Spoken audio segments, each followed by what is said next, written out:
here is what you're going to do today.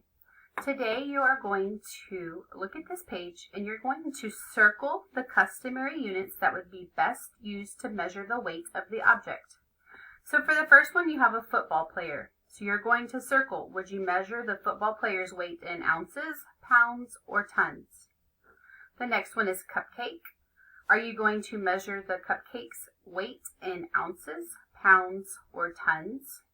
The next one is a wooden bench. Are you going to measure this in ounces, pounds, or tons? The next one is a car. Would you measure this in ounces, pounds, or tons?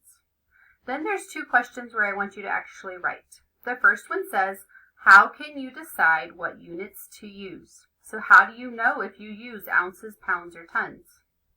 The second question says, what tools are helpful when measuring the weight of an object? So whenever we want to find the weight of an object, what tool do we use? Whenever you're finished, make sure you turn it into Google Classroom. If you have any questions, ask your teacher. I'll see you later. Bye.